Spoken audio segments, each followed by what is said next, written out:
your PBS station from viewers like you. Thank you. Okay. Okay, let me just find that. That's page 18 of your book.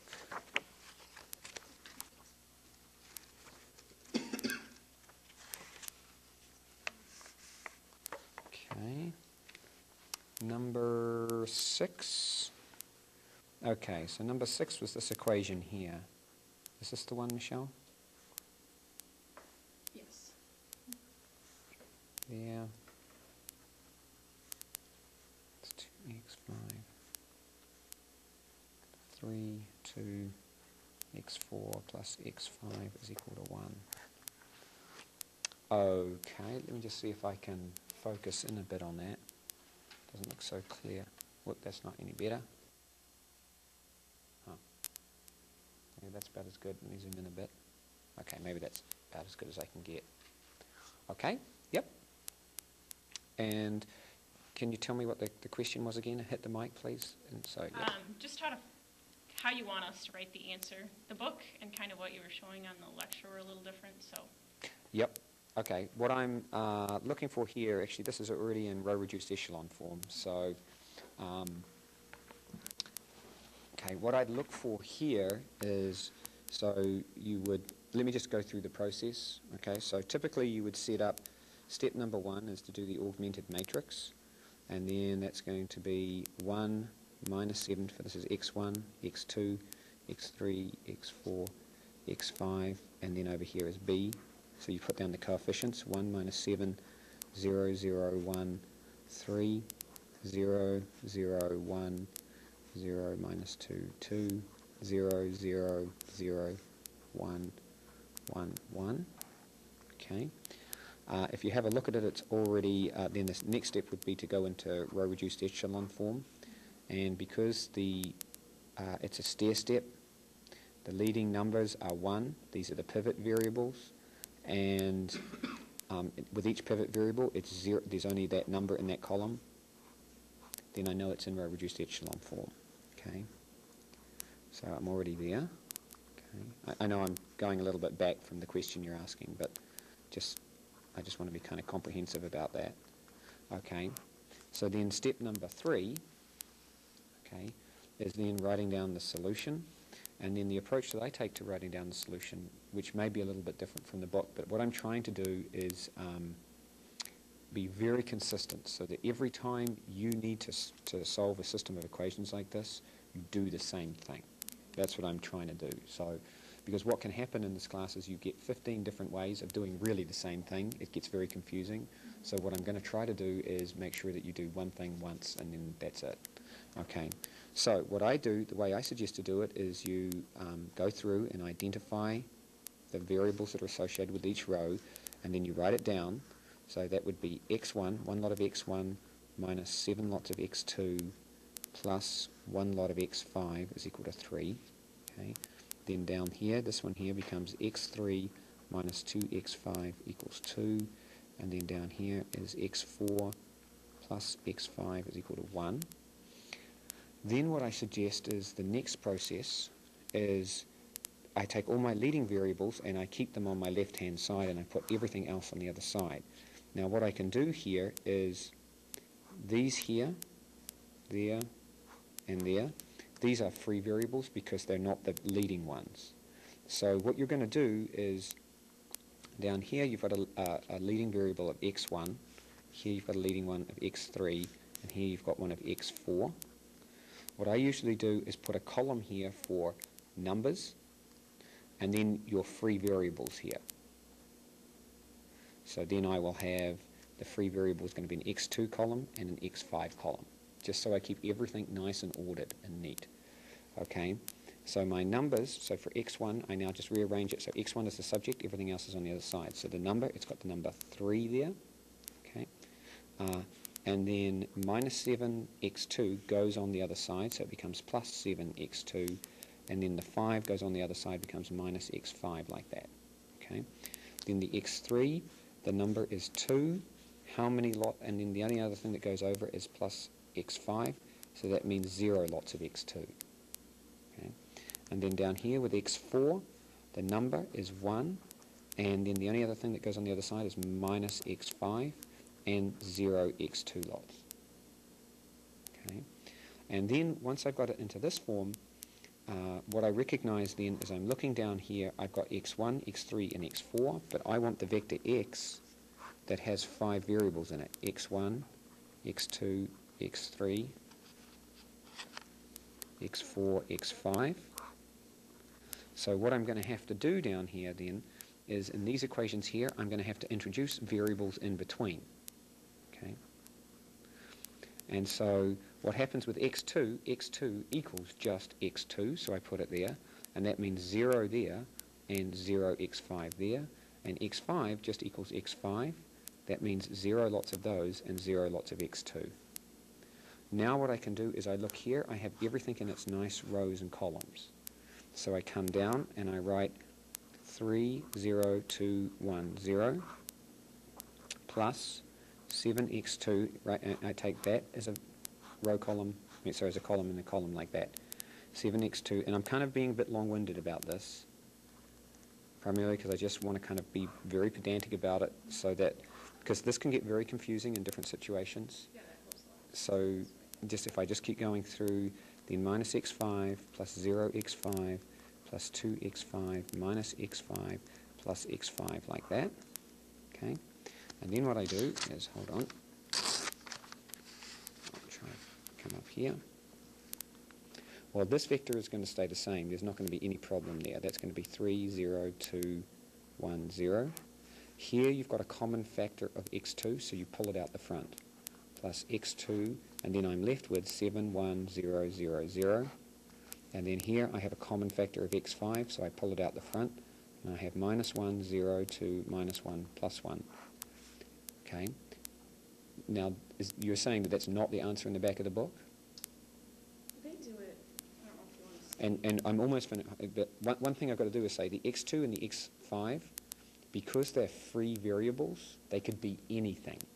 And because they can be anything, that means x2 could be, say, real number r, and x5 can be real number s or t. rs, I guess it goes rs, right?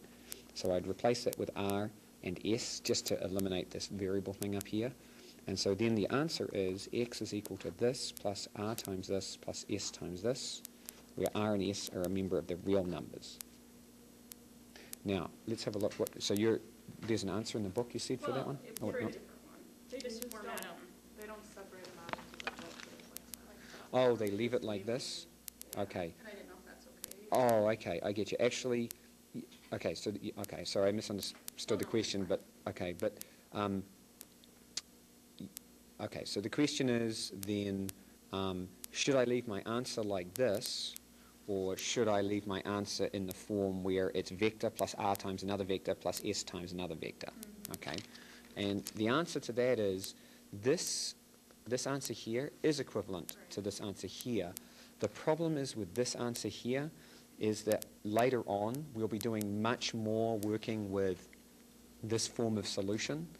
So it'll get confusing. So what I'm going to do is, why don't you always write down your answers as a vector of constants plus r times something plus that times another vector. Okay. I recommend doing that, and because then when we go to the lectures and stuff, you'll kind of see why, because this stuff over here, if you write it in the standard way, it'll be much easier to understand what happens. I can see the way you did it. That was easier. Yeah. Yeah, the real trick about this way is kind of, what's really difficult about this part of it is going from this somehow down to here. Right. And you need to have the systematic process of taking the pivots, and putting everything on the other side, and then just filling it in between. Now, on my lecture capture thing, I have a nice whiteboard and I can move these around easily, whereas on a piece of paper it's not so easy to do, but you basically get the idea. What I would recommend is this part, this whole step 1, 2, and 3, this is critical to get down and not think about in this class. So I would suggest spending as much time as is necessary, ask as many questions as is necessary to get going from this down to here completely. It should be as easy as adding A, B, and C. It won't be easy because it will take time, but other than that, Yeah, if you can get it down to this all the time, you'll be in good shape. Okay, so I think that answers your question there, Michelle. It was a good question. I think others would have that question as well. Thank you. So problem set number Problem 2. set 2, it's on page 20 in the book, number 42. Page 20 in the book. Number 42. Let me get that. Okay. Number 22. Okay, yep, here we go. Page 22. Number 42, this one here? Yeah. Oh, okay. All right, about the streets. Okay. All right. Okay, yeah, I haven't looked at this, so yeah, what's the question there, Kim? I'm just kind of confused as to how to set up the Okay. system of equations. Okay, let's see if I can zoom in a bit here. And focus. Whoops. Okay, let's have a look here. Okay, so let's just go through this problem then. The accompanying sketch represents a maze of one-way streets in a city in the United States. The traffic volume through certain blocks during an hour has been measured. Suppose that the vehicles leaving the area during this hour were exactly the same as those as entering it. Okay, so we're assuming nobody's parking in here, or leaving from parking, I guess. All right. What can you say about the traffic volume at the 4 locations indicated by a question mark? Oh, okay. All right. So, all right, let's write this down. Okay. Let me try to kind of draw what they're doing here. Okay. So whenever you see a question mark, I always think, well, what do you always think when you see a question mark? What do you think when you see a question mark? That's what we're trying to find. That's right. It's a variable or an unknown, right? So up here on your diagram is, we'll call that x1, we'll call that x2, we'll call that one down here x3, and we'll call that one x4. Okay, all right. So you've got 300 coming in, 320 going out that way, you've got 400 going out this way, you've got 100 coming in this way, 250 coming out that way, 120 going in this way, 150 going this way, and x3 is this way. Just getting all the directions right here, and 300 coming in. Okay. So, what we're then trying to find is, what I would do is say, at each one of these points, the one thing you know is true at each one of those points is what?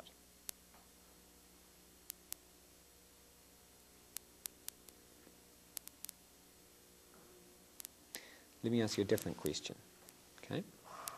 Let's imagine you had 2 streets like this. And let's say 300 came in this way and 200 came out that way. All right? And let's say 100 come in this way. The question would be, could you figure out how many go out that way?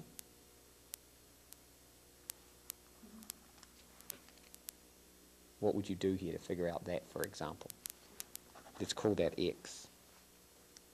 What would be the equation you would write down for what x must be true in terms of cars coming in and going out, assuming that at that one intersection point, they don't stay there? What do you know then is going to be true about these numbers? What do you think? Yeah? Yeah? Mm-hmm. It's going to be 200? Yeah. Okay, fine. Why is it going to be 200? Incoming minus outgoing. Incoming minus outgoing. Yeah. Has to add up to x. Okay. Well, how would So you... the number Yeah. of incoming has to equal the number out. That's right. Yeah, the number of incoming has to equal the number of outgoing. Does that make sense? Okay. Or another way to write it, the kind of more mathy way to write it, I like the idea of the incoming and outcoming, so we'll go with that. I always see these things in a certain mathy way, and then that may not necessarily be the best way to see it. So incoming equals outgoing. All right, so incoming equals outgoing. So I think here you said then incoming is 300 plus 100, 400 are coming in, and therefore x plus 200 is going out. So there was your equation, and now you just need to solve that equation. All right. So now my question is, and I don't want to go through the whole thing for you, but why don't we just go through one node, right? This particular node here. So, Kim, how do you think you would write this one down? So what I would do is at each node, right, at node 1, let's say, then you're going to have the equation the incoming equals outgoing. So what's going to be your incoming at node 1 here? What do you think?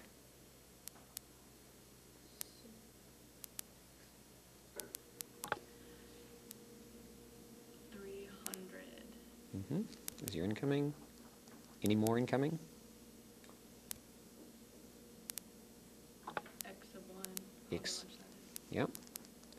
And that has to therefore equal what? Outgoing. And what's outgoing? 400. Yep. Plus X of 2. Yep. That's it. So for each one of these nodes, you're going to develop an equation. So you're going to have how many unknowns? X1, X2, X3, X4. How many equations? 4. And now all you have to do is, so you're going to have this big messy looking thing, right? You know, they're not all nice X on one side, X2 and stuff on the other. So now your job is to kind of make it look pretty, make it look like a matrix, and away you go. Okay? Good.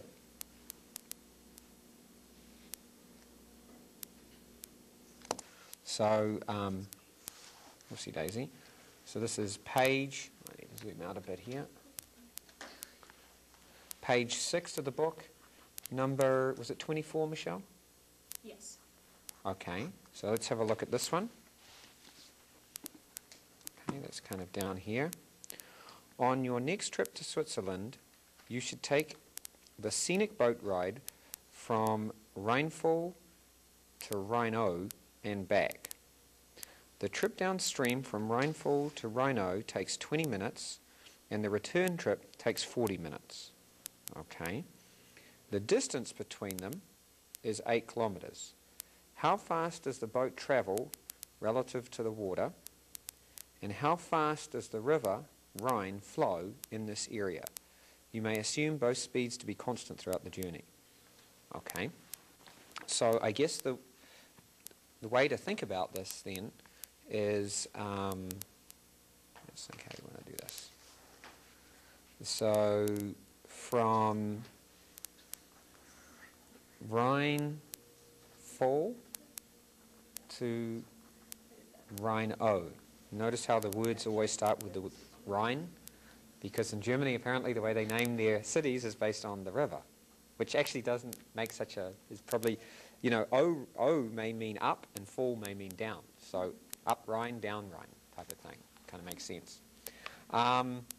So the trip downstream, I guess it's the opposite, right? I guess. So I've actually got these the opposite way round. Let's draw a Rheinfall, Rhino. Okay? And so the trip downstream takes 20 minutes. So the stream is flowing this way at some speed, v. Right? And that's the water speed. Okay, v of the water. I don't know if people can see that. Let me just zoom in. Maybe just focus a bit. Nope. No, I don't think that's okay. I'll try to draw it bigger here. So this is v water. So maybe I'll call it W. W is the speed of the water. Okay. And then, relative to the water, there's the boat speed, which I'm going to call B. B is the speed of the boat. Okay. So when you're going downstream, the total speed of the boat when you're going downstream is what?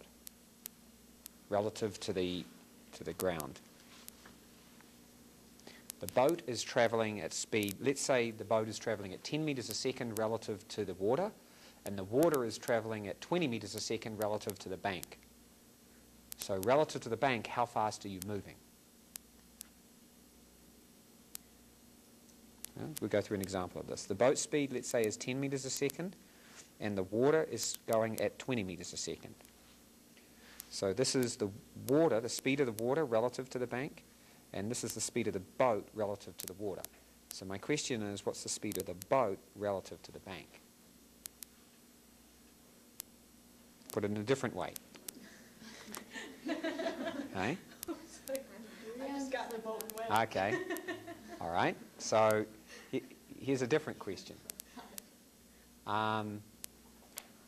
Okay. If the boat was not moving relative to the water, so its speed is 0. So let's imagine the boat's speed is 0. And you put a boat into the river. How fast is the boat moving relative to the bank? 20, right? You just sit in there, you're going to go with the flow. Okay. If you are now moving faster than that in the direction of the stream, okay? So if you were just sitting in the boat, not moving at all, okay? Let's come back here. So if you were just sitting in the boat, not moving at all, then you would be flowing at the same rate as the flow of the water. But now you're moving faster than just the water, right? You're moving relative to the water at 10 meters a second. So the water is flowing at 20 meters a second relative to the bank, and you are now flowing at 10 meters a second. You add those, wouldn't you? Right? Okay. So therefore, how fast is the speed of the boat? 30 meters a second. You add them. Okay. So therefore, in terms of variables, because we don't know what either of them is, isn't it W plus B? Is the total speed of the boat when it's going downstream. Does that make sense to everybody? Anybody have any questions about that? That you add up those two speeds. The water speed and the boat speed is how fast you're going. Now, if you'd ever wondered, if you've ever flown on... Well, if you've ever... What was that, Trish? What if your boat drags on the bottom? If it drags on the bottom, then your speed will go down. Then you'll be in real trouble. Right? Yeah, then you'll have sunk, and then you'll have a whole other worries about getting down to Rhino or whatever it is. You'll be worried about trying to get out of the Rhine. Okay, so this is the idea of the speed of the boat going downstream. Now, by the way, this idea of relative motions. Have you ever travelled on a plane when you've gone to one city and then you've come back from a city, and have you noticed how the times going one way are different from the times coming back? Okay. No, the times are definitely different. When you go east versus west, okay, when you go west, it's, yes, that's right. And when you go east, it's because there's a prevailing wind. And it's not that the prevailing wind pushes you back. It does in some way, but that's not really the issue. It's like being in this boat. If you go in the direction of the prevailing boat, in the direction of the prevailing wind in the airplane, then you add the speeds. So what do you think is going to happen when the boat comes back up and goes the other way? What is the total speed of the boat? Right. Well, B minus W. It's going to be the boat minus the water speed. All right. So now that you know what those are, do you think you can now go away and set up an equation for that? Because there's one more thing that you need to know, right? Which is they say how far it is away, right? They say the distance between here and here is 8 kilometers. Okay. So you've got expressions for the total speed going downstream or going upstream. Okay. And so you know the speed and you know the distance. Okay. One thing they tell you is the time. How are speed, distance, and time related? Distance equals rate times time. Yeah. Distance equals rate times time. Okay. Yep. Distance equals rate times time. But rate, we don't usually talk about rate. When you're driving your car, you don't say, what's your rate? Right? What would be the other word we'd use for that? Yeah, hit the... Speed. Speed, right? What's your speed is what we're saying. Okay, very good. Okay. And the reason I'm saying rate versus speed is because rate is a generic word that can work for anything. In other words, rate is how quickly per second. So for example, a rate could be gallons per second. That's a rate. And speed, kilometers per second, miles per hour. Those are all rates. Rate is a generic term, but we're talking specifically with distance and time, so that's why we need to say it's it's speed, I should say. Okay? So good. Distance is speed times time. So what that means is, let's call distance d and speed v and time t. So I can rearrange this to say that time is distance over speed.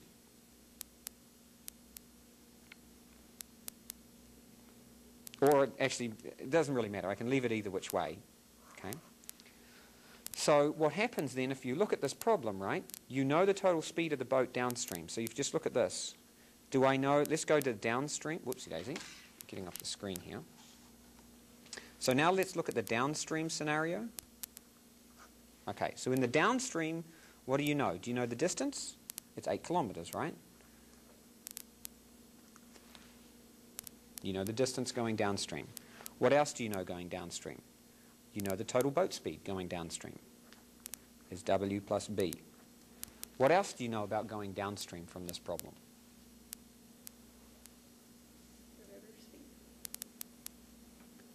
Well, you don't actually know the river speed. How long it takes you, right? Okay. So the time is equal to, what is it, 20 minutes? Okay. So you know this, you know this, you know this. Can you now set up an equation that relates those?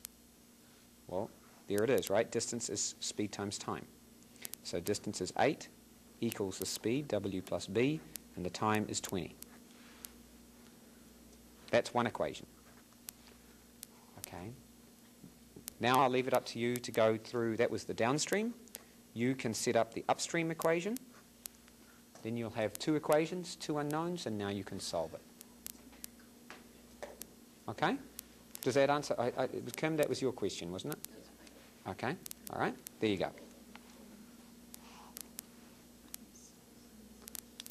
So now you can actually figure out how fast the Rhine flows downstream by simply knowing how far it is between the 2 towns and by knowing how long it takes to go one way versus another. So actually with aeroplanes, you could do exactly the same thing. If you go from here, let's say, to New York, and you find out going to New York one way takes 2 hours, coming back takes 3 hours, you can actually find out how fast the plane went and how fast the average wind is in between, you know, how fast the air moves in that direction. Okay, the average speed. 6 in class, you went through.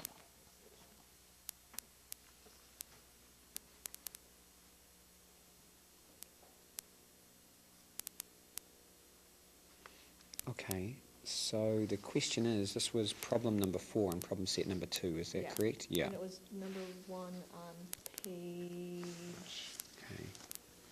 18. Number 1 on page 18.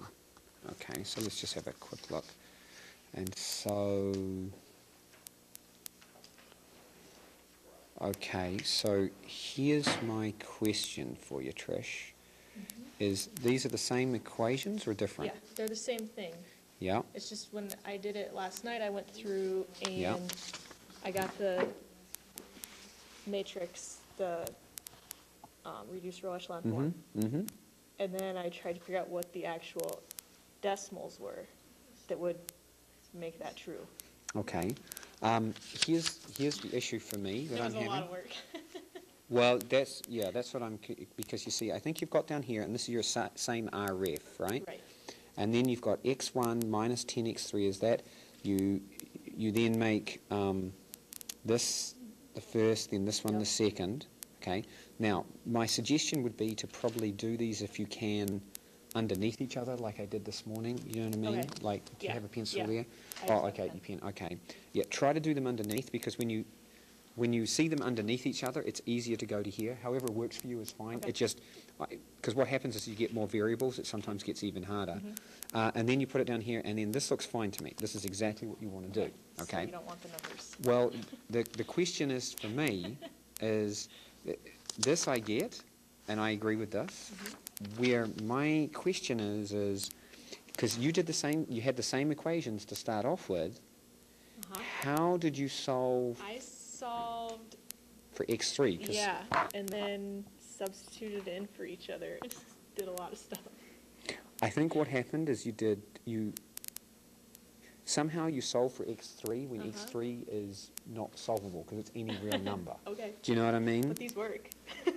No, they will work. Okay. Yeah. And what's happened is somewhere along the way, and that's what I'm actually curious. I'm going to try to find somewhere along the way.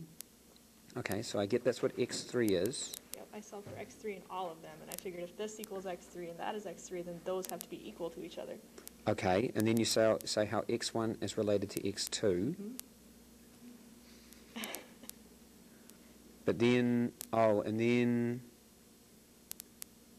And then I think I substituted in for x2 Yeah. up here. Right, and then then you give, okay, so you put it back in there. Okay, yep, so you put x2 back in here, and then you have two equations and two unknowns. Yeah. Because you have an equation in x1 and x3, and x1 and x3 again, right? Yep, Okay. and then I started over. And then you start over again. What happens there is you can use one equation in another equation, but you can't, how can I say it? You use both of them to get one equation, and then you put it back into both of them again. So you actually somehow gave yourselves three equations in that process of doing it. What's probably happened is somewhere along the way, and it's hard to tell where, that somehow you kind of, there's an implicit assumption going to be there somewhere that a 0 has come in that maybe shouldn't have, or a 1, and then that's kind of led through the things. Did you ever have to divide? No, it doesn't look like you had to divide by x3 or anything. The problem is that what you've done is combine them. And what you can do is if you have two equations, what you can do is you can put one into the other or the other into that, but you can't combine both of them and then actually end up with 1, 2, 3, and then end up with three equations. Because then what that will happen is it will give you a definite answer, because then you're going to have three equations and three unknowns. Yep. And that's the problem that you're having. So what I would suggest is no, and also this was a lot of work and kind of confusing, right? It's not that, it shouldn't be that hard in the sense that what you're looking for is, and I'm glad you raised this, because you look for your pivots and all the rest of the free, and that's what will give you this. And then that will avoid that issue. Yeah, exactly. But that's a good question. I'm going to, it is a tricky thing because you do tend to want to, I guess the thing is in the past you've done substitution and stuff, but what you're doing with that, and actually this is exactly why we use the RF method, because you see it gets so confusing and so difficult. That's why we never use this anymore. We'll just do this, and then you'd much prefer to do this, I guess, is the thing, right? Now So I would. yeah. So from here on in, don't ever use substitution, because it will only, it potentially, and this is one of the problems with substitution, even if you do the algebra right, you might actually double count an equation that you weren't meant to, and then you're going to lead up with an answer that's, this is correct, but the problem is it's only one of these ones. In other words, we could actually work out, this is probably R equal to some particular thing. Right. What's happening is when you do this, you're actually over-constraining yourself and only ending up with one of the answers versus you actually have an infinite number. And there'll be some R value, and I don't know what it is. Maybe this is R equal to 3/2 or something like that will give you your particular answer. But it's only one of them. And so that's why it worked, but there's a whole bunch more out there. Okay? So that's good. Good question. Thank you.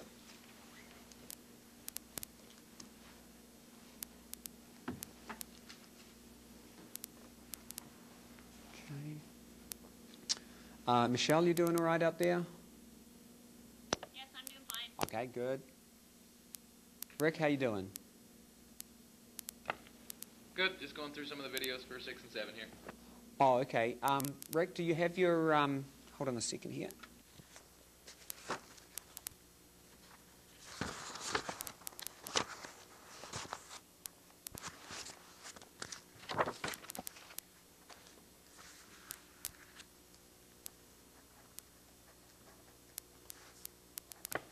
was number 7 on problem set 2, where we had to do page 20, number 37. And it was one of those Okay. factory ones with the 3 different systems of equations. Okay, And let me I know get... what the solution's supposed to be, but I can't ever get that solution. Okay, let's have a look at that.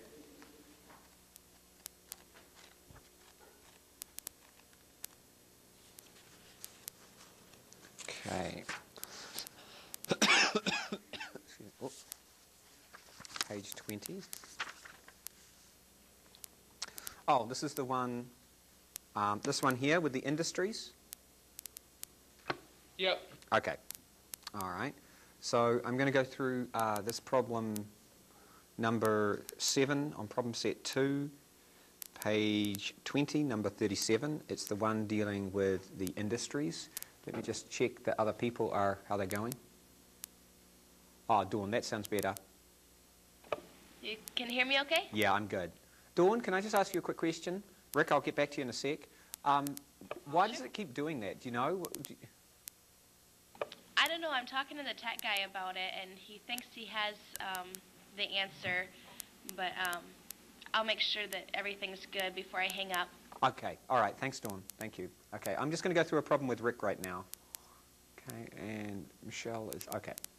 All right. So let's go through this problem then, Rick, and we'll have a look and see what's going on.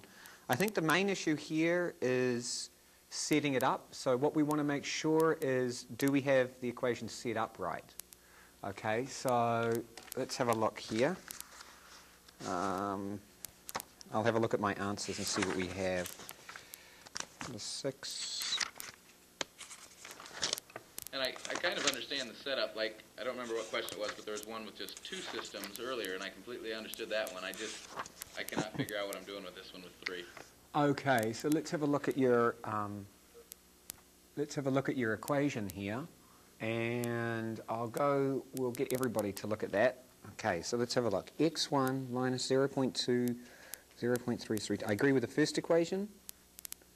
1 minus 0.4. I agree with the second equation. I agree with the third. Okay, so you've got your matrix set up okay. Do you know what you want to do then? Okay, and you go through, and can you show me what you get at the end there? Oh yes. Basically, when I went through and did all my steps to get the RF, Yep. I just ended up with these big fractions, or these fractions at the end. Okay. And I got these approximate answers, which I know are not correct, but Gotcha. I just don't know if I made a mistake somewhere through here. Yep. I cannot figure this one out. Okay. Rick, can you do me a favor? Can you fax that one to my room here? Okay, Rick. Here we go. Let's see if I can zoom in a little bit here. Hold on, let me zoom out a little. Okay, Rick, can you see where I'm at? I'm at your problem set here, and Yep. this. Okay, so I'm good with this line here. What happens down here is this guy here, because what you're saying is 0.2 times line 1 add to line 3. So I agree with this and I agree with this, but this number here I disagree with, because what this is 320 times 0.2, that's 0.2 times that line, plus 150. Now 320 times, whoopsie daisy, sorry about that. 320 times 0.2 is 64, so 64 plus 150 is 214. So this guy down here needs to be 214. I think I multiplied by 110. Okay. Yeah, that's 32. Yeah, that's what you did. Okay? And then if you change that, I'm hoping the rest of it will work out okay. Thank you.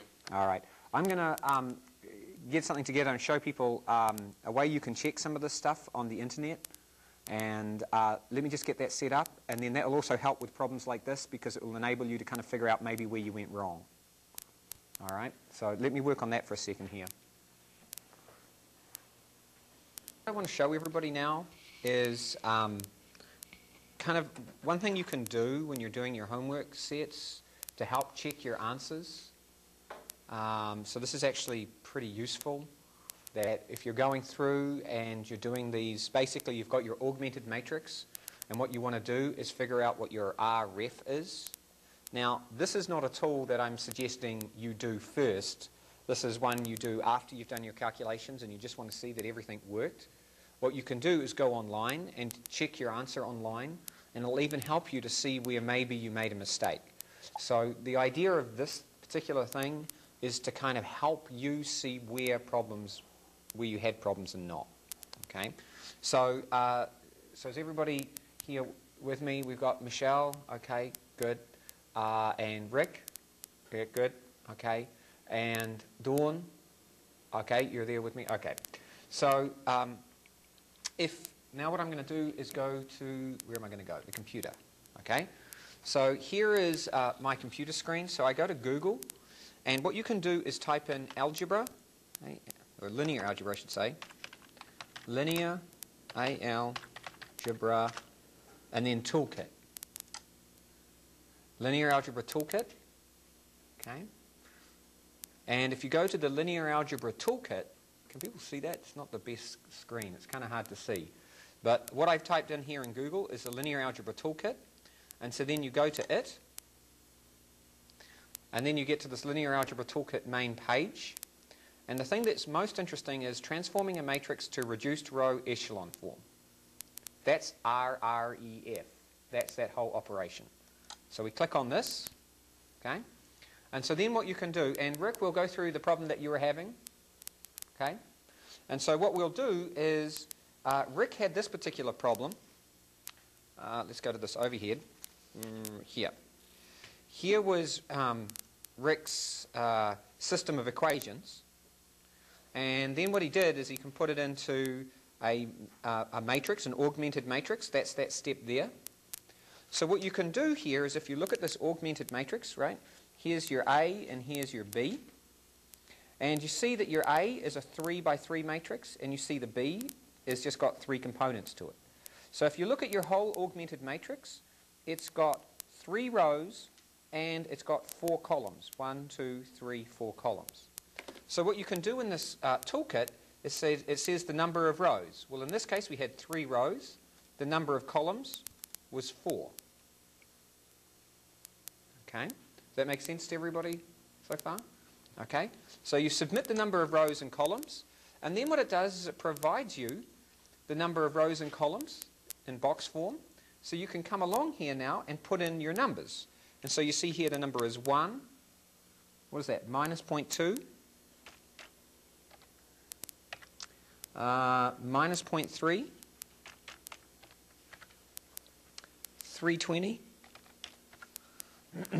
minus 0.1, whoopsie daisy, it wasn't minus 0.1, it was minus 0.1. Here we go.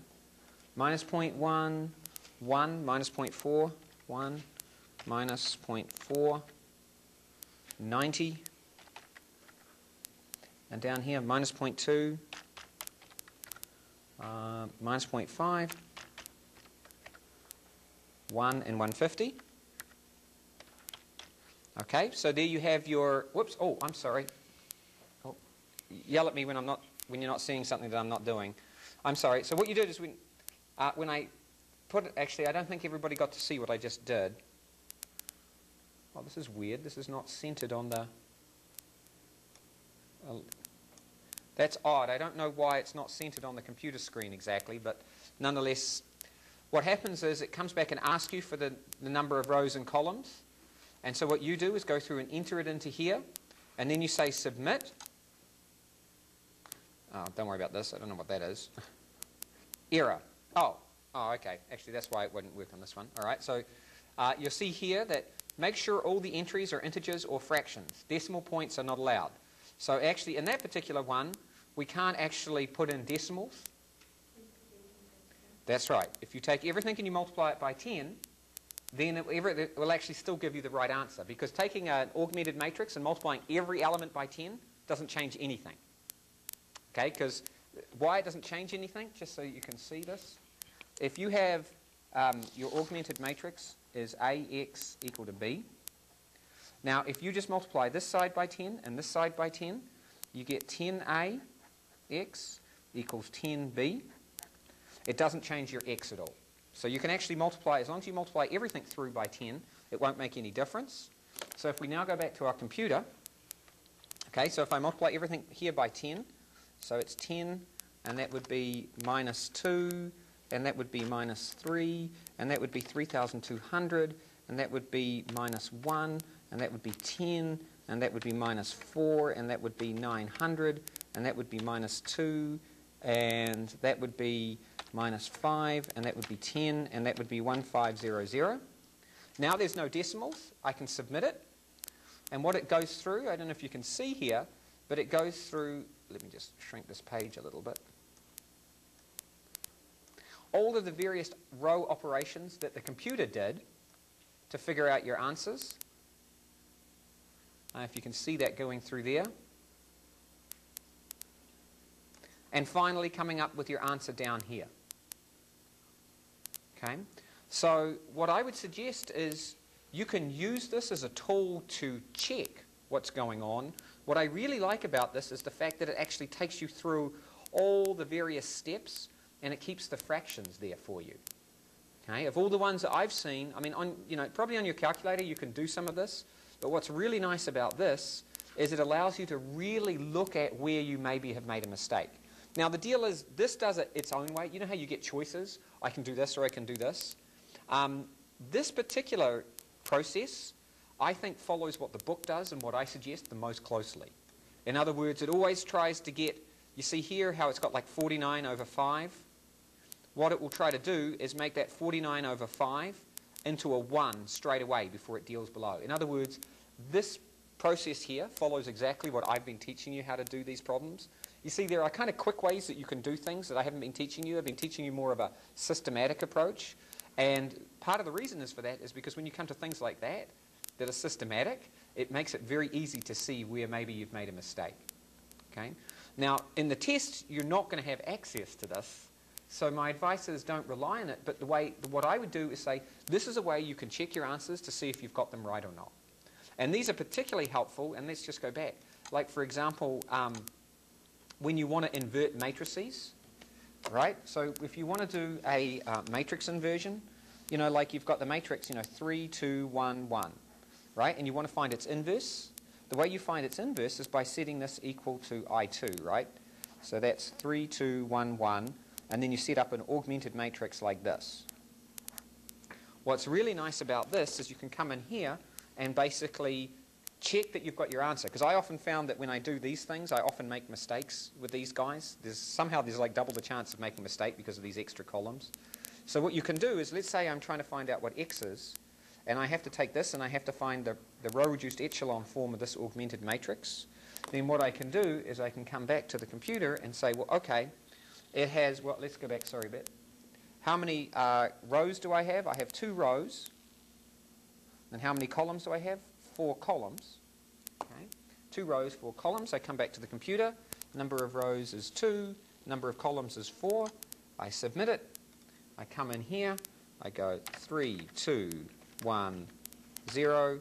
I go 1, 1, 0, 1. I submit. And bang. Out comes your answer right away. Down here.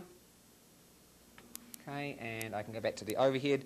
So now I can actually write this down, just reading off that computer screen. 1, 0, 0, 1, 1 minus 2 minus 1, 3, and then that will actually give me my A inverse right there. Okay, so my advice is use this for checking purposes.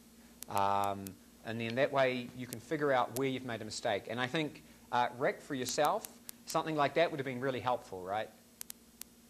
That would have saved a lot of time. That would have saved a lot of time. So you can use that from here on in. As I said, what I want to do is, I kind of don't like to introduce it right at the beginning because then people just want to go straight ahead and just use it, and then that doesn't help you in the tests. So my advice is do it properly. Just use it as a tool to help check what you're doing. Okay? And as we go through the course, we're doing a lot of these, ref things. So it's nice to have something that just checks that that part of it is right for you. okay? But in the first test, what we're really trying to check is, do you know how to manipulate matrices, add, multiply, all the rest? And then can you do this ref thing, okay? And solve systems of equations and matrix equations. That's what the first test is all about. Okay. Any questions about using that and how that works? This linear algebra toolkit thing, this is the best thing I've ever seen, because I've never seen anything that really takes you through and says, this is what you did, and puts it in English, right? I mean, that's often the problem with these things, is they don't often put them in English. Whoa. Hold on a sec. Oh, okay, I lost you out there, Rick. Okay, so that's what I really like about this. It puts it in English. It keeps the fractions for you. It's about the best one I've ever seen that's out there, so you know, give that a shot. Most of them out there just say, oh, here's your input, here's your output, and they don't really help you debug what's going on. Okay? All right, good. Anybody else got any questions at this stage? Rick, you're good. Dawn, are you doing all right over there? Okay. Michelle, you doing okay? Did you get your stuff scanned in? Yes, I sent it to you. Okay, I'll have a look. Thank you. Okay, how are we doing here in Fayette? Good? Okay.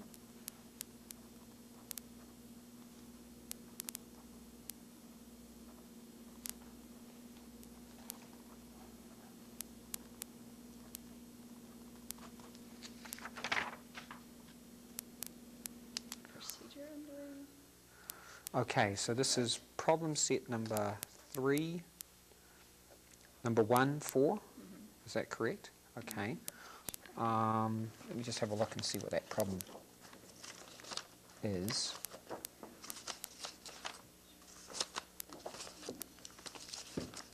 Number 3, okay. Okay. So this is finding the matrix of a linear transformation. Is that what you're, that one? Okay. Alrighty. And then what does the book say? Let's have a look.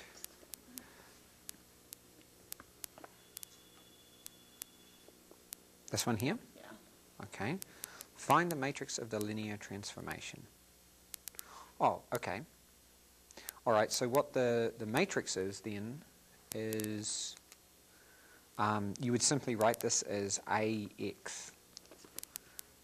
In other words, right, which is I think what you've got there. That's what you do. Yeah. In other words, here you've got, let me go to the colour pencil. So y1 equals 9x1 plus 3x2 minus 3x3. y2 is equal to 2x1 minus 9x2 plus x3, blah, blah, blah, like that. And then what you do is you write this as the y, that's the vector. And then this would be 9, 3, minus 3, 2, minus 9, 1 times x1, x2, x3, which I can write as my matrix times x. And so what this is saying then is, so this is A, which is what you've got, right? That's your A there. Okay, so y equals ax. What this is like is, in functions, you say y is f of x. So here it's t. So here, because these are not one-dimensional anymore, it's y is a function of x variable, but you don't call it an f anymore, you call it a t. Okay. And so what happens then is you can see now that that's y, and so what t of x is this. So t of x, your transformation is a of x. So all I need to write is what I have. All you need is that, yeah. What I'm trying to do here is kind of go through kind of Step by step. how you would see it in your mind. Right. I mean, I can just tell you Right. it's just that. And that's what's confusing, I think, is Yes, we've been working with that, which is fine, yes. but now we're just kind of calling it. A transformation now, Right. exactly. And here's the way that, and this is actually kind of, you know, if anybody's around and interested in this idea, when you're talking about the matrix of a linear transformation, let me just try to get some kind of ideas out there to kind of help you. Let's go back to numbers, single numbers again. Okay. With single numbers, let's look at this notation. So f of x is 3x plus 5. Okay.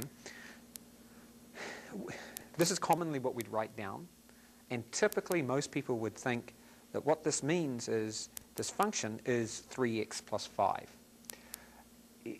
Technically, this is not exactly right, and what happens is this is where what you can do with numbers, it can give you a certain amount of slop and leeway, but when you go to something more complicated, you start having to really distinguish between nuances. So here's the deal.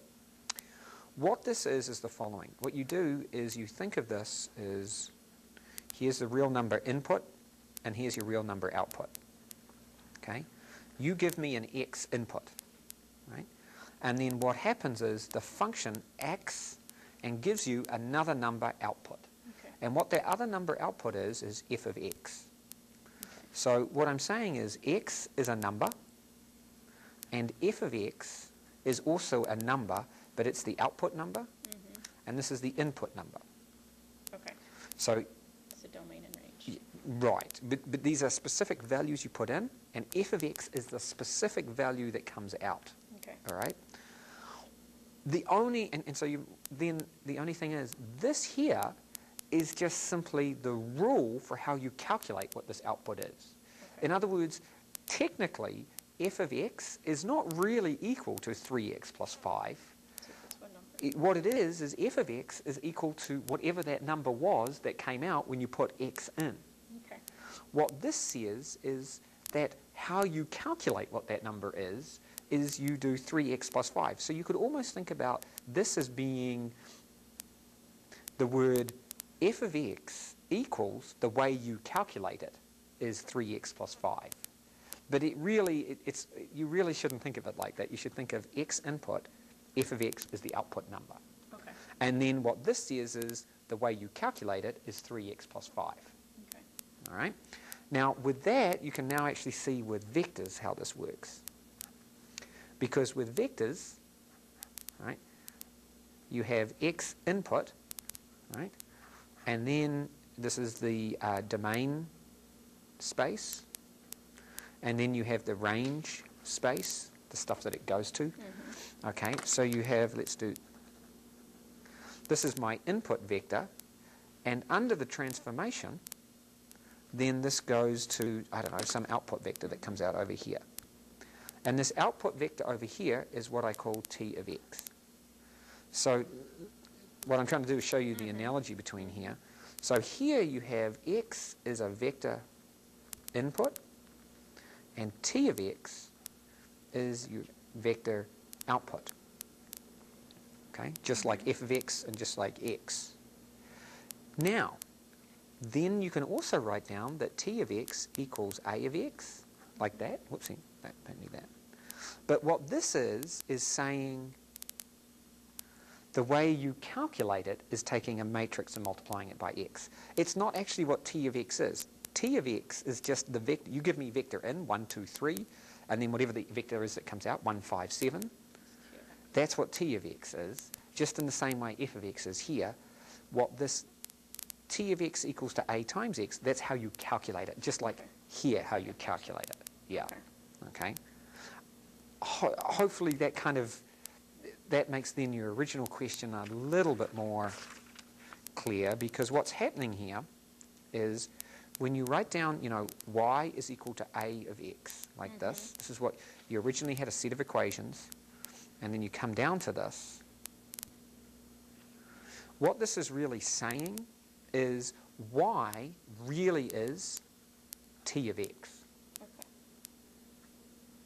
Okay, so if you want to write this down, what you're really saying is t of x is equal to a of x. And this is more in the lines of this is how you calculate what the output vector is. Here's your input vector. How do you figure out your output vector? This is how you calculate it. It's a times x. Okay. I don't know if that kind of... I know that was a little bit long-winded, but... No, yeah, it helps. do- Yeah, I don't know why it's confusing. It just is. but But I mean, I got that, so it made sense, and I was obviously thinking about it correctly, so.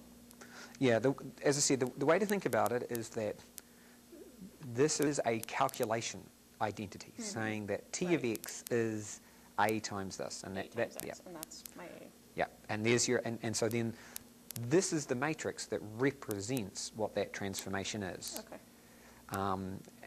In other words, when they say represents, it's, this is the matrix that you need to do to use, calculate right. it. Okay, just like in our 1D, f of x What did you need has, to calculate? that's right, has nothing to do with actually that it's 3x plus 5. It is whatever the rule is that assigns this number to this number.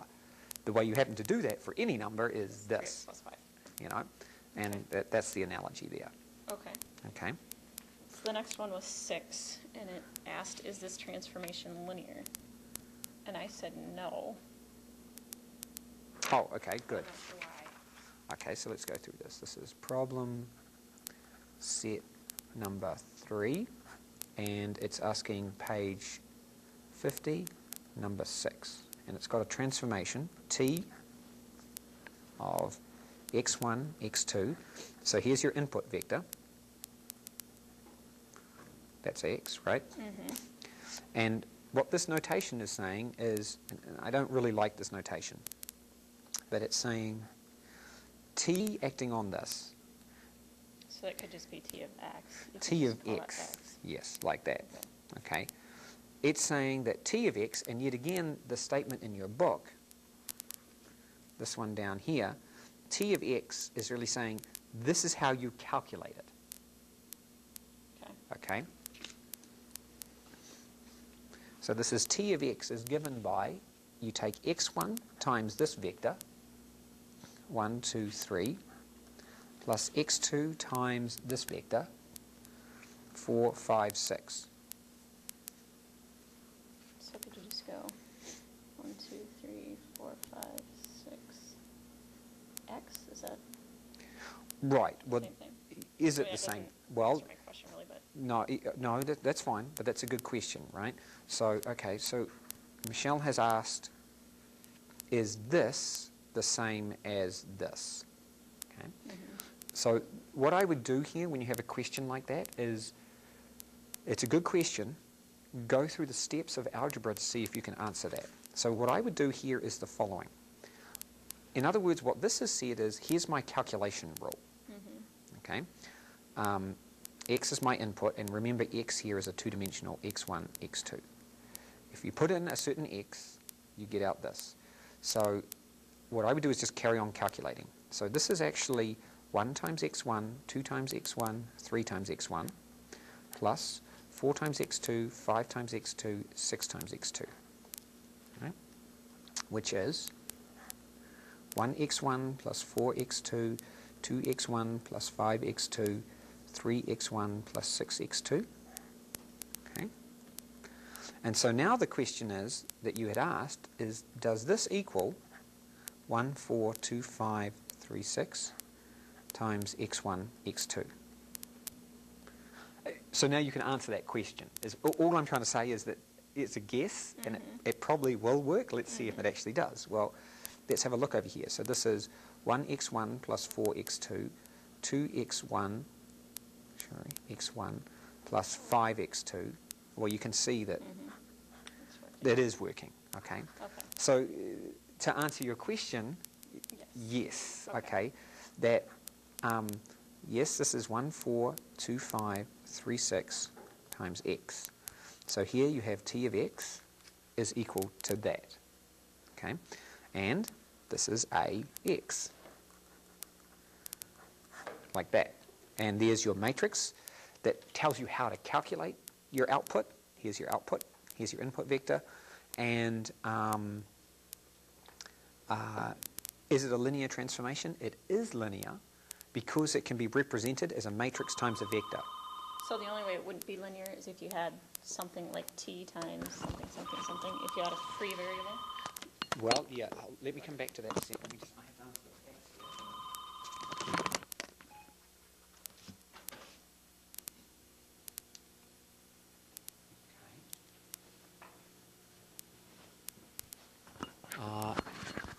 now, did someone send me a fax? Is that Dawn, was that? I just did. Did it come through? It's thinking right now. Yep, it's coming through, so that's good. Thanks, Dawn. Yep. Okay. Is that two-sided then? Oh, it'll only come out one-sided. Did you put on front and back? I did, so I'll send the back side. The back side of it, yep. Well, I'm guessing, yeah, that's probably what happened. Yeah, it's only coming out one-sided, so my guess is, yeah, do the back side of everything as well. Okay. All right, Michelle, where were we at? Okay. So I said, when is it not linear? When it's not linear, And I said, when it has free variables is what I'm guessing. this wouldn't have free variables. You're saying something like R? Right. Yeah, that wouldn't, No. yeah, I agree, that would not be linear. That would not be So something. that's what I would look Yeah. for. Is if it has Well, more importantly, what you'd look for is something like this, AX plus, say, 3, 2, 1, or 3, Okay. 2. The moment it is a matrix times your input vector plus some offset, Okay. it is not going to be linear anymore. Okay. Anytime there's an offset or free variable.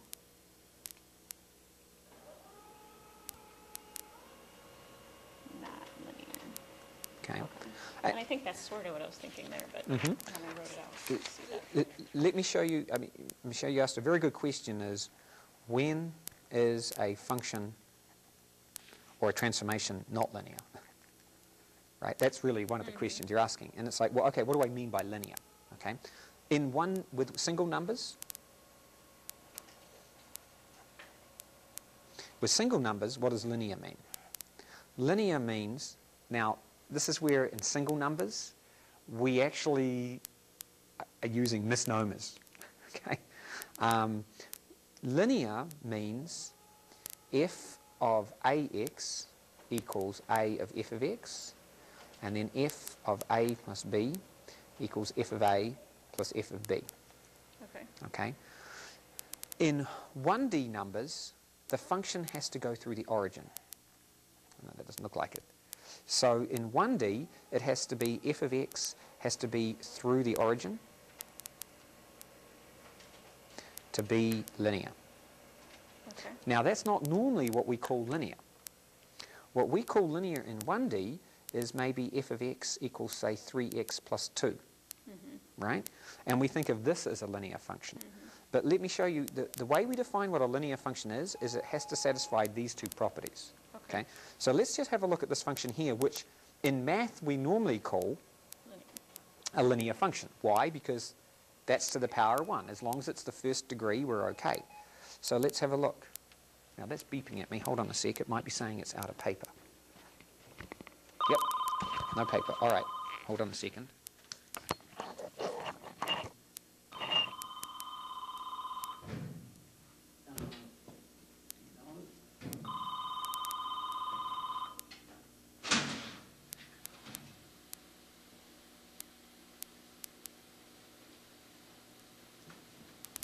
Can we look in those cupboards back there, maybe? Yeah, she said it was right under.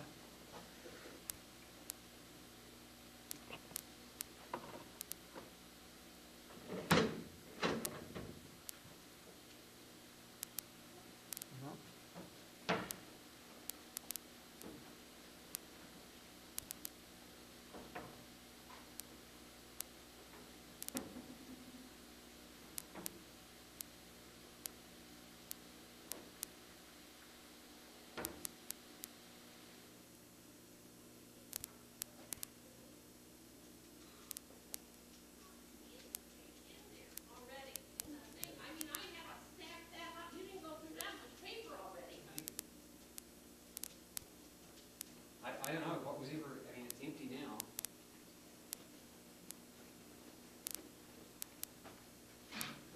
I don't think we went through that much. I've only gone through. Oh my gosh, because I thought I put about this much paper in there. No, I don't think, I mean, I've had like, I've received this and that. That's, Oh, well, maybe that was more. Yeah. Oh my gosh, okay. I'm gonna have to charge you guys for a ream of paper. Yep, that's fine. Well, we can bring stuff down if you want me to. Yeah, why don't you just bring your own? Okay, If that's you're fine. gonna be going through like Yeah. a half a ream of. Yeah.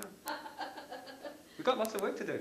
Yeah, they got you guys working hard. We'll just have to quit, rock paper. Yeah. Okay, all right, so sorry about that. I had to just... So Dawn, we're just kind of getting paper issues sorted out, but I think your fax is coming through now. Okay, so that I'll write that down to remind myself.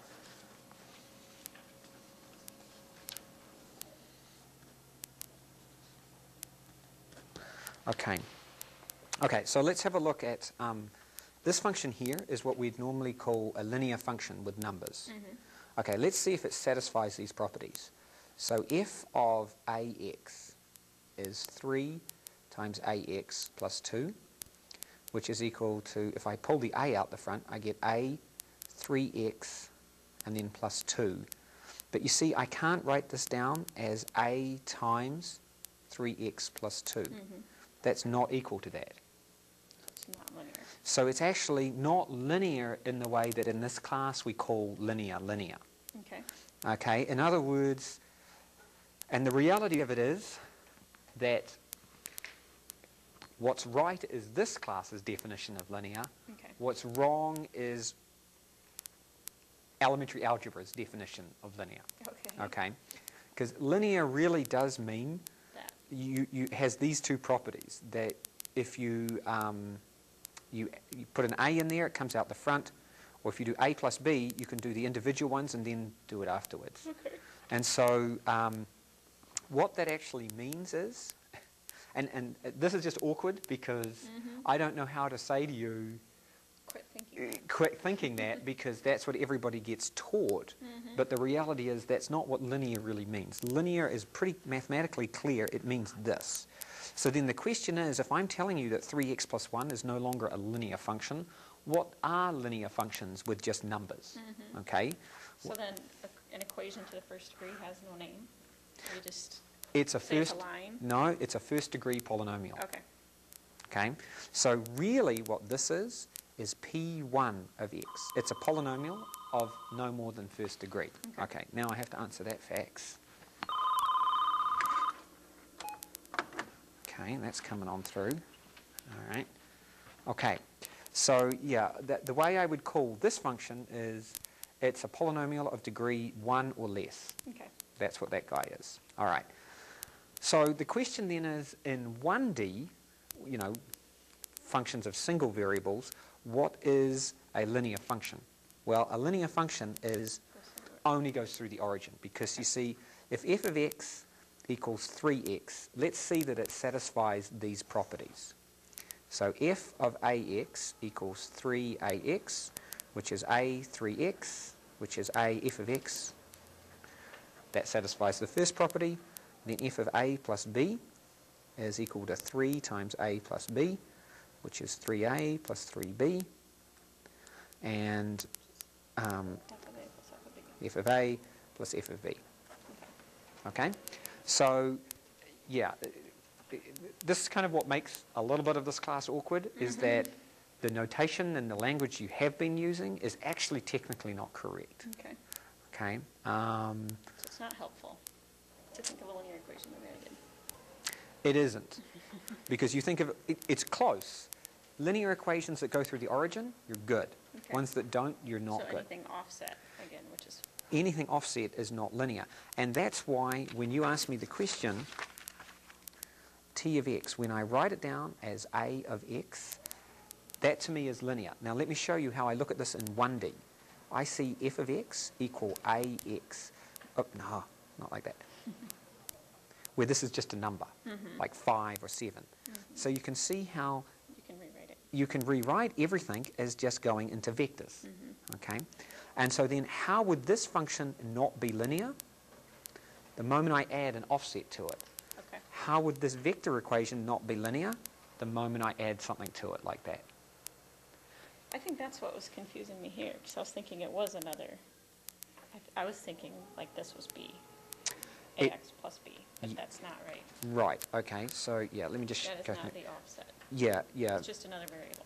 Well, the thing is what if it were a b, it would be just 3, 2, 1. It would be a constant with no Without a variable out variable. front. Okay. With the variable in front, it It's okay. changes everything. Okay. Well, it's not okay. It's not okay. I could put variable r here, and you see how this is x1 and x2, and there could be an r here? Okay. Then this certainly wouldn't be linear either. Okay. Because there's some other variable here that doesn't depend on what your original x So that vector would be is. the free variable. That could be a free variable, yes. We're just generally never going to run into this. Okay. Okay, so Don't worry about so don't worry about it too much. But the key idea here Is that? is really this, is that in linear algebra, what we're actually dealing with is functions that are ax. We're really dealing with the very simplest functions that you'd ever think of. 3x or, 5x or whatever it was, Okay. minus x, except now this and everything here becomes vectors. So this becomes x, f becomes a transformation, and then the 3 becomes a vector. A matrix now. Okay. And that's how, if you can think about it like that, then actually almost everything starts to make much more sense. Okay. Okay? And I know it doesn't seem like it. Well, I see now. Just Yep. that offset is what would make it not linear. That's right, yes. Yeah. Okay. Which, of course, is unfortunate.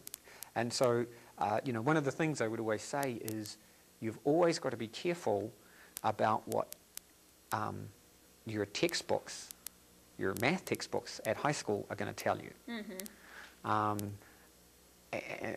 You always have to really be careful about it. Mm-hmm. You know what I mean? But the reality is none of us are going to change calling a function Linear. 3x plus 5. We're always going to call that linear, right? I mean, it's so ingrained with people, even though it's actually not linear.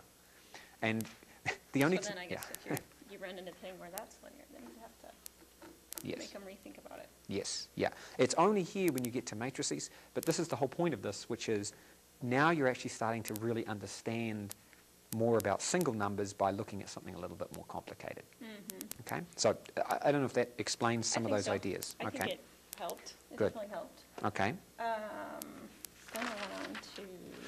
Hold on, let me just do a quick check around and see how everybody's doing. Let me come back to here. Okay, Dawn, everything going okay there for you? I'm good. Okay, good. Rick, you doing all right there? Any questions? I actually just had one question about an answer on the practice test for letter G. Okay. I don't know if you guys talked about that one or not, but Okay, Michelle, let me come back and answer that question. We'll go and answer that one. Okay. Alrighty. So let me push. Was I recording this? I think I was. So that's good. Okay. On the practice test G. Okay. Whoopsie daisy. Let me get the overhead. This one here. Oh, okay. Hold on. Let me. Okay.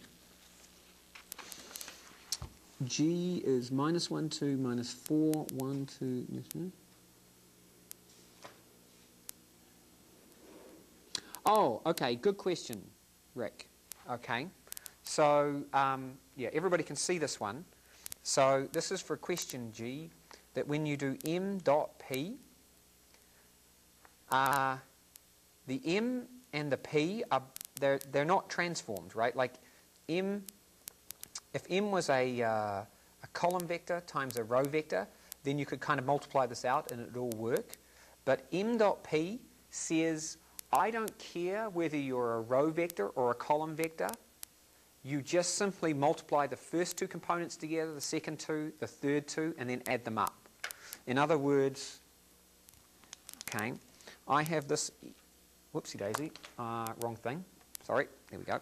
I have m dot p. And what's m? M is 1, minus 1, 2, minus 4, dot p, which is 1, minus 2, 4. It doesn't actually matter that they're a row vector or a column vector or a column vector or a row vector. The only thing that's really important is that they're vector-vector. That's what the dot product does. The dot product says, I don't care. I don't care if you are a row or column vector. They only want vector, vector. Because you see, whether it's a row or a column vector, the first and the first is well defined, so you don't really care. Okay? So, so what happens here is you just simply go minus 1 times minus 1 times 1 plus this times this, 2 times minus 2, and then this times this. And then you add that up, and that's how you calculate it. Rick, does that kind of help you out there? Yes, it does. I was thinking the dot product, you always transpose the first one, but it doesn't matter then. It's just Yeah. vector. Yeah. In matrix multiplication, you absolutely need to have the right, this way and this way. You know what I mean? You need to have the rows and columns working correctly. What the dot product does is the dot product can be written as a matrix multiplication as long as you've got it right, but it also doesn't have to be. And that's the specific thing about the dot product. The dot product says, I don't care whether it's a row or column vector coming in, just as long as you give me two vectors, I know how to work out the answer. So you can imagine that the dot product is kind of less sensitive than matrix multiplication in that way. Okay? The thing is about the dot product, all it needs is that you've got to have two vectors that are the same size. You can't have one with 3 components and one with 2. That's not going to work. That's actually why, in some sense, why we actually even use the dot product, is because it doesn't matter whether you've written them as rows or columns. You're just saying whatever the vectors are, I'm going to do whatever. Whereas with matrices, because the deal with a matrix, right, is that if you have a matrix like this, 1, 2, 3, 1, 2, 3, something like that, these two matrices, well, this will work with matrix. If considering vectors as matrices, this will work. But this won't work if you consider them as matrices. If you consider them as a dot product, that works and that works. It's just kind of a less sensitive way of making sure that you can do things. And for that reason, in some ways, I am a little more reticent about the dot product, because it doesn't make you formally keep doing the same thing each time. Do you know what I mean? And it can be a little bit confusing. But if you're sensitive to that and you kind of know it, you're good to go. Hopefully that answers your question. Yep, that helped. Okay, good. Thank you. All right. Let me just go back to Michelle. Michelle, you doing all right there? Yes, I'm doing fine. Okay, good. Okay, so Michelle, back here in Fayette. What question did you have now, I guess?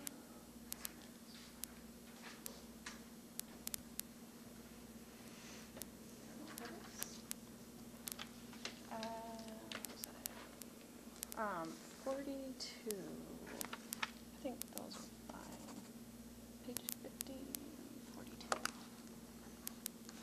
Page 50, number 42. I guess I don't even understand what I'm supposed to be doing with that one. Whoopsie daisy. Okay. This one here? Mm-hmm. Okay. So I drew a picture.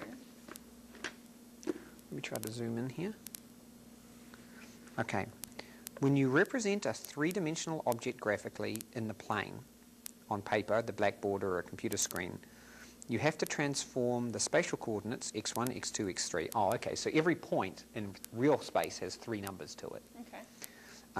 And you have to transform it into just 2. Okay.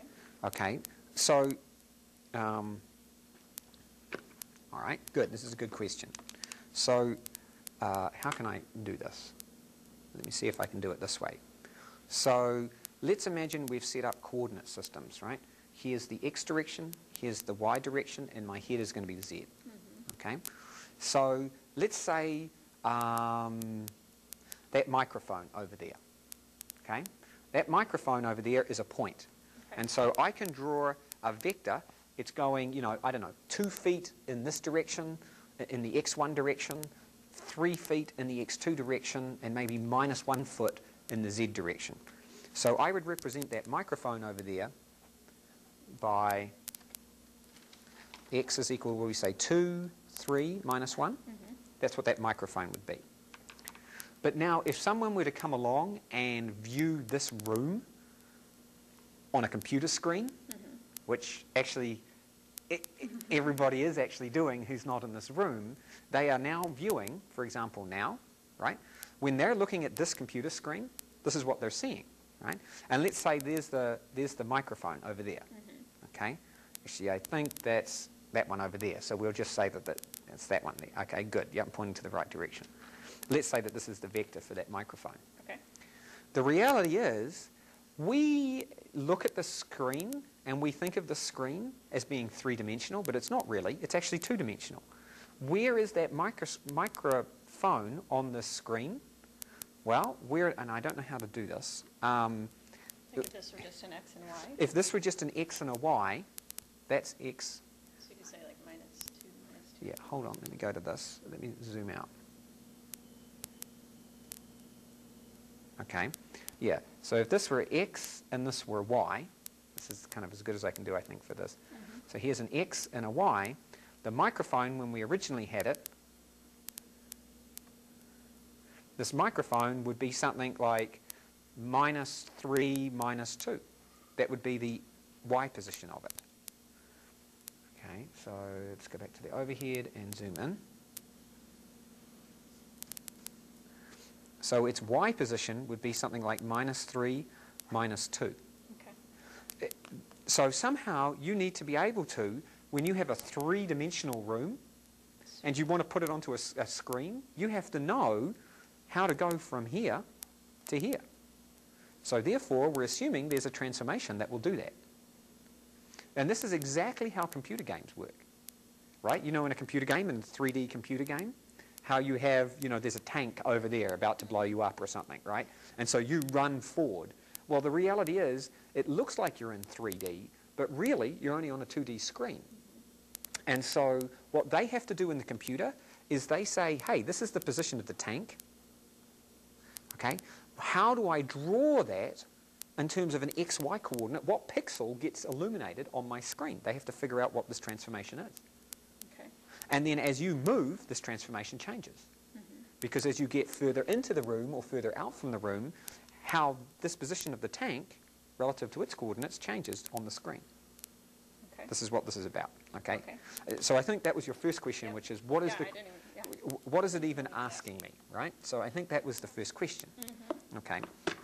So hopefully that's kind of what's going on, and you don't tend to think of it like this, because when you see a 3D diagram like on the TV screen that you're looking at right now, right? When you're looking at any of these TV screens, you think of them as 3D, but they're not. They're actually only 2D. Okay. Right? And you could do that, right? Because we could play magic tricks where, you know, I could have something that,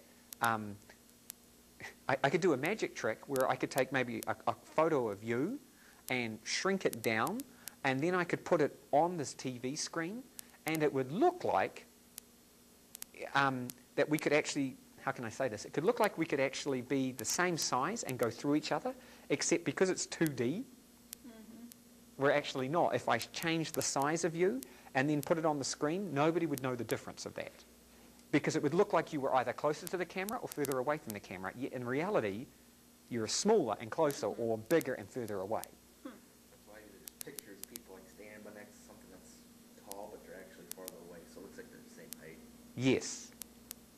Good point. Right, on pictures. That's a very good way of looking at it. Yep. Okay. So this is what this is about. Okay. Okay. That helps. Okay, so now what they're saying is when you represent a three-dimensional object, let's go over to the overhead.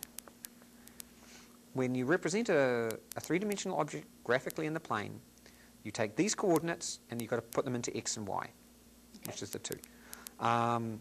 They're giving you an example here of what you can do. Use this transformation to represent the unit cube with corner points this. Okay, so let's just go through this example.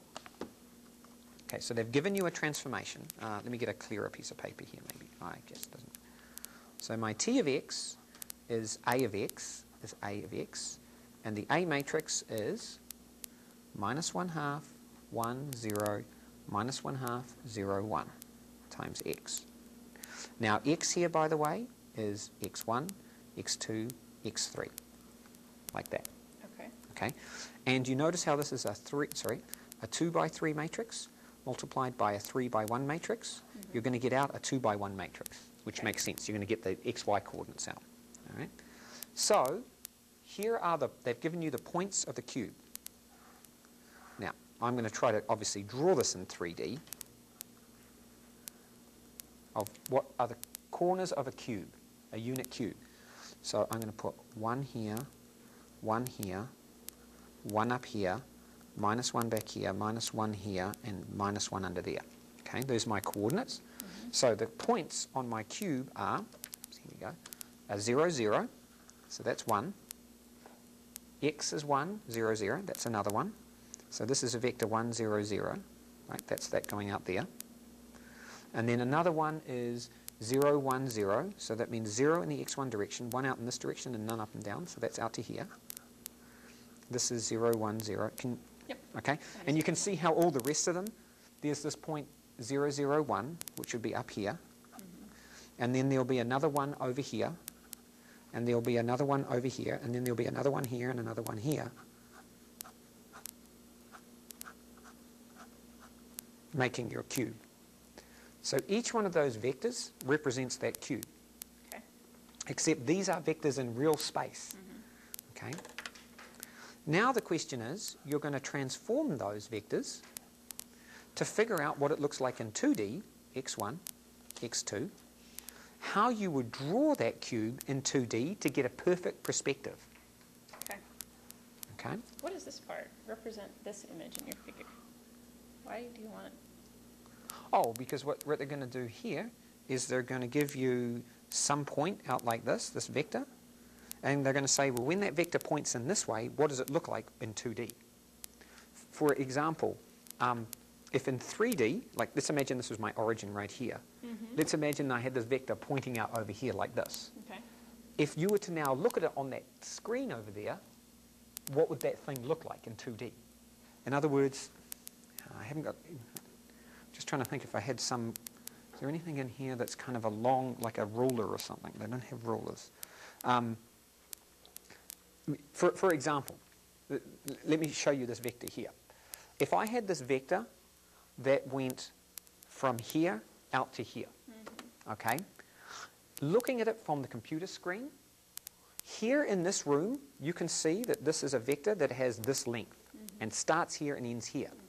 On the computer screen, all you would see, if I was perfectly square with the camera, would be the dot of my fingers, right? It's asking you, when you have something like that, what does it represent on 2D screen? And if it happens to be pointing in, what you may find is when you do the transformation on this vector, it may come out to be a dot. And if it comes out to be a single dot, then what that means is you're actually looking along that direction. Okay. It's kind of weird, but that's... Yeah, I can see that though. Okay. All right. And so this is actually the one thing I think that actually doing geometry over the ICN is very, very challenging. Okay. I'm going to try to do my best, but it is very challenging to do that. Okay, let me just hold on a second.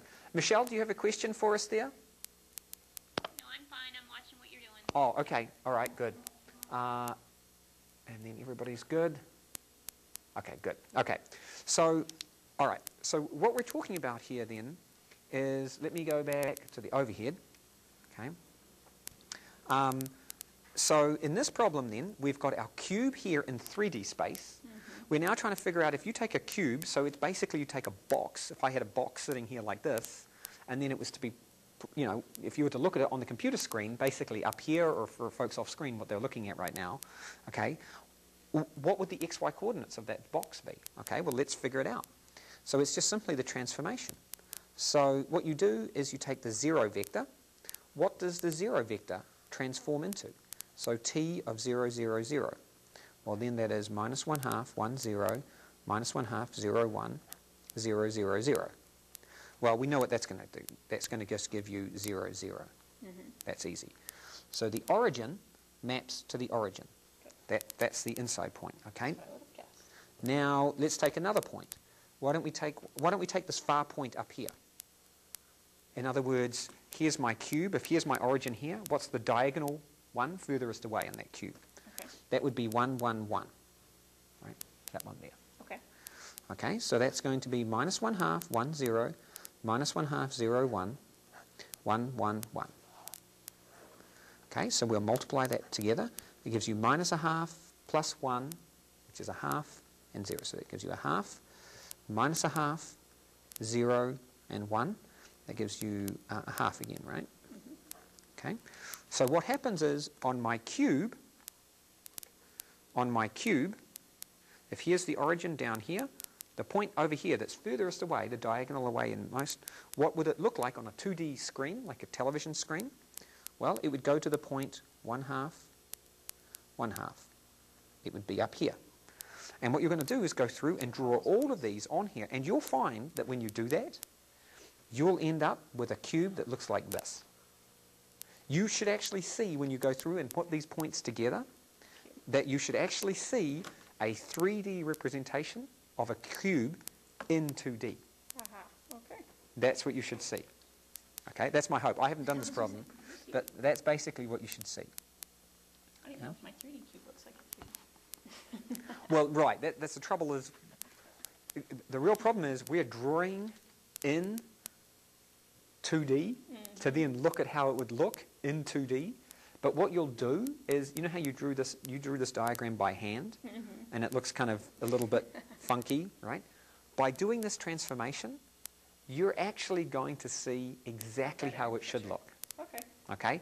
And so then you'll actually realize, well, if I actually wanted to draw cubes by hand, the easiest way to do would be come up with my transformation and then just draw it by putting the numbers in and doing it. So all those crazy things in Calc 3, we should have just transformed. In Calc 4, yeah, that's right. Yeah, all those things you could just, if you had this transformation, you could write these things and put it in. Well, and you know how we used in Calc 4, we used graphing software to draw graphs in 3D? That's what they do. All computer games. This is exactly what they do in computer games. They don't do anything different than this. Right? They have see, in other words, in a computer game, to the computer, the tank and the, whatever it is, the building, it all is actually, they tell you the edge points of all of these things. And then what the computer does is it takes all those points and uses a transformation to convert it into a 2D diagram. So it looks 3D and puts on your computer screen. And then what happens is, what changes in the computer is as you move, the transformation changes. Because if I take this 3D image in front of me, if I take this 3D room here in front of me, and I want to maybe project it onto a camera in 2D, I have one transformation.